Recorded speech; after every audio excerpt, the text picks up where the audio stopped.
Content Transparency Notice. This video contains a story dramatized for educational and entertainment purposes. While the themes of legal rights and family disputes are based on real-world scenarios, certain elements have been structured to provide a narrative experience. Our channel values integrity and transparency in the AI era of 2026. I pulled into my driveway after a 14-hour shift in oncology, thinking about nothing but the cold side of my pillow. But the porch light was off, strange for a Tuesday, and 3 black trash bags were sitting by my front door like unwanted guests.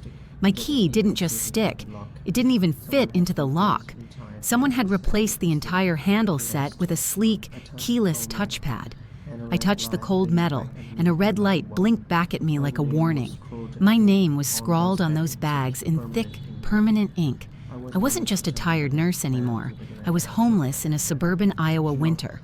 You know, as a creator who sees these stories every day, I've realized one thing. The people you've shared the most meals with are often the ones who'll try to take the plate right out from under you. It's a harsh reality of 2026, but being family doesn't give anyone a license to be a thief. Let's see how Eleanor handled this, because her restraint is something we can all learn from. The vibration of my phone nearly made me drop it on the ice. It was a text from my stepson, Kyle. He didn't call, he just sent a photo of the original 2005 deed to the house, the one from before he'd even graduated high school. Underneath the image, he'd typed, "I've checked the 2005 deed. You're a guest here, Eleanor. Pack your things." Kyle is 32 years old, acting like a teenager playing with matches, yet he held the matches to the only home I'd known for 18 years. He thought a piece of paper from 20 years ago was the final word. He had no idea I was the one who had written the rest of the book. My stomach did a slow, nauseating flip as I realized what was missing. It wasn't just my clothes or the quilt peeking through the plastic bags. The leather-bound ledger, the one Mark kept in the basement safe, was still inside. That book held every entry, every cent, and every sacrifice I had made to keep this house from being seized by the bank a decade ago. It was more than a record. It was my proof of residence and my proof of ownership. Without it, I was exactly what Kyle claimed, an interloper. With it, I was the woman who had quietly owned his future since he was 14. I am 40 years old.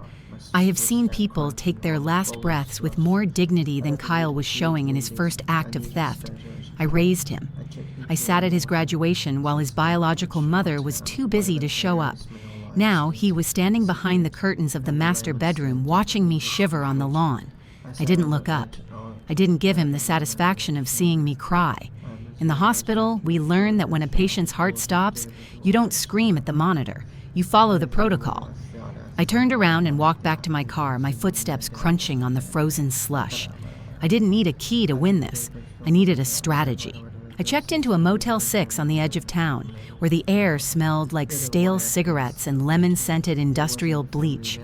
I sat on the edge of the bed, my laptop a warm weight on my knees. Kyle thought he was clever, but he grew up in a world of social media vanity while I lived in a world of audits and vitals.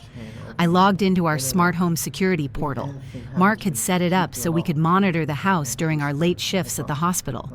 My fingers were steady, almost clinical as I accessed the activity logs.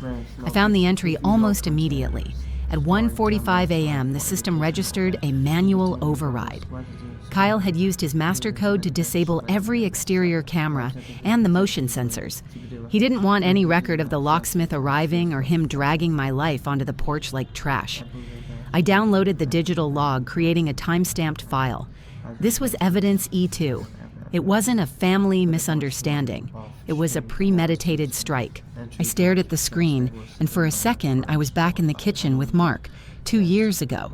He was showing me how to use the app, his large hand over mine. "Eleanor, if anything happens to me, keep the logs," he had whispered.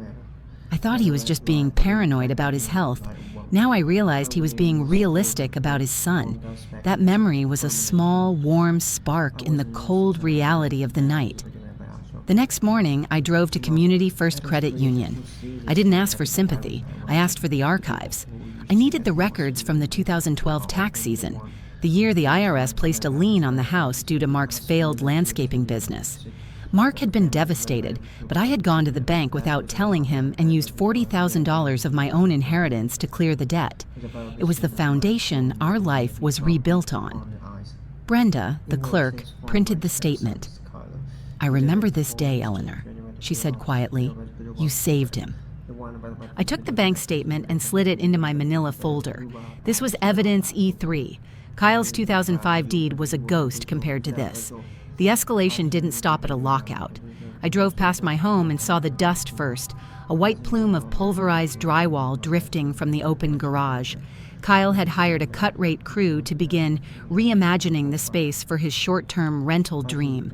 A massive orange dumpster was already overflowing with the bones of my life. I saw the splintered remains of the breakfast nook Mark had built for me. Every swing of their hammers felt like a strike against my own ribs. I waited until the crew left for lunch. I stepped out, my nurse's stride quick and purposeful. I walked straight to the mailbox where a permit was supposed to be displayed. There it was, a bright yellow city demolition permit. I looked at the signature line. It was a crude imitation of Mark's handwriting, dated 2 days after his funeral. This was evidence E4. Kyle had forged his dead father's name to bypass legal requirements. I headed to the county recorder's office. Kyle had only checked the deed records, but he had ignored the trust filings. I navigated the digital archives, and then I found it. A Memorandum of Trust, filed 3 months before Mark's death. This was evidence E6. Mark hadn't just left the house in a will that could be contested. He had moved the entire property into a revocable living trust. He was the trustee, and I was the sole successor, trustee and beneficiary. The title had transferred to me automatically the moment he took his last breath. I felt a rush of heat in my chest. Mark had quietly built a fortress around me while I was busy caring for others. The house at 1412 Juniper Lane wasn't part of his estate.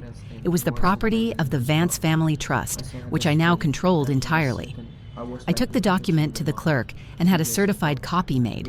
The heavy thud of the official stamp felt like the first shot of a revolution. I didn't go back to the motel. I drove to the police station and requested a civil standby. I told the officer I needed to get into the basement safe. The officer looked at the certified trust document and his entire posture changed. We drove to the house, the cruiser's lights casting rhythmic blue and red shadows against the snow. Kyle stepped out of the garage, his face flushed with performative outrage, still wearing Mark's old work jacket. He tried to argue, but the officer simply pointed to the seal on the county records. I walked into the house, through the sawdust and the smell of exposed pipes. I headed straight for the basement stairs. The safe door swung open with a heavy metallic click.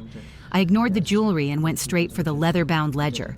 I pulled it out and felt its weight, the worn cover cool against my palms. Kyle stood at the top of the stairs, mocking me for taking an old notebook. He had spent his life chasing the appearance of wealth while ignoring the records that actually created it. "People forget, Kyle," I said as I walked past him. "But paper remembers." The meeting at the title office the next morning was the final act. I sat at one end of the long oak table, my ledger resting in front of me like a silent witness. Kyle arrived 5 minutes late, accompanied by a young lawyer who looked like he was already regretting his life choices. Kyle sat down with a sigh of boredom, leaning back with his arms crossed. His lawyer started a rehearsed speech about the 2005 deed and the natural line of succession. I let them talk for 10 minutes, documenting the lawyer's points with the same precision I used on a medical chart. When he finally stopped, I pushed the manila folder across the table toward Mrs. Henderson, the title officer. The room went deathly silent as Mrs. Henderson examined the evidence stack. She looked at the 2012 tax lien payment, the forgery on the demolition permit, and finally, the Memorandum of Trust. Kyle's lawyer leaned forward, his voice losing its edge as he caught a glimpse of the trust documents. "We acknowledge there may be some secondary filings," he started weakly. Mrs. Henderson held up a hand to silence him. She looked directly at my stepson. Her voice was as cold and flat as a winter morning. "Mr. Vance, your signature on this demolition permit is a felony because you do not hold the title."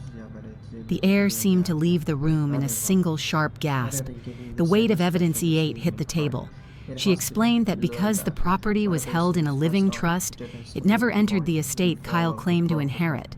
My title had vested the moment Mark passed. Every action Kyle had taken, the lockout, the demolition, was an act of criminal trespass and willful destruction of property. He had spent thousands of dollars renovating a home that legally belonged entirely to me. Kyle's face turned a mottled red, then a sickly gray. He wasn't just losing a house, he was facing a criminal record. I didn't need to gloat, I didn't need to scream. I just sat there, my hand resting on the ledger. The quiet competence of my profession had won where anger would have failed. I watched as Kyle was escorted from the property later that afternoon, his legacy reduced to a stack of legal bills and potential charges. I walked back into 1412 Juniper Lane and stood in the middle of the gutted kitchen. The sunlight filtered through the dust motes, illuminating the empty space where our life used to be. It would take months to fix the damage Kyle had done, to replace the cabinets and heal the walls. But the foundation? The foundation was still strong. I went down to the basement one last time and sat by the open safe. I looked at the empty spot where the ledger had sat for years, and then I opened it to the very last page Mark had ever written. Beneath the long columns of numbers and dates, he had scrawled a tiny, almost invisible note for Eleanor, who kept the lights on. I'm 40 years old, and for the first time in 18 years, I'm not living to protect Mark's pride or shielding Kyle from his own shadows.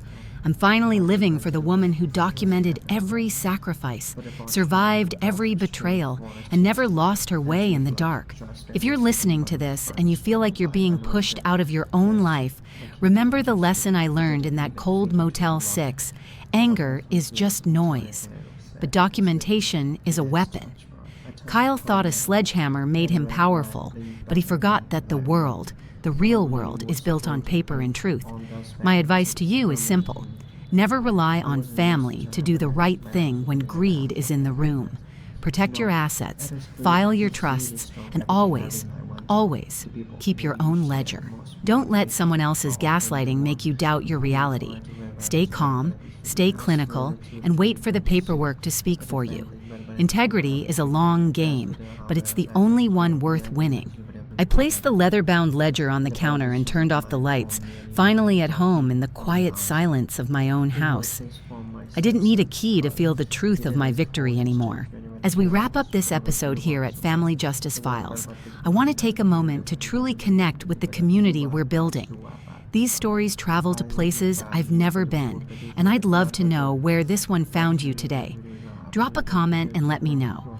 Where in the world are you listening from right now? And what are you doing while we share these moments together? Stay strong, stay fair, and I'll see you in the next story. Note, audio produced by Voice AI.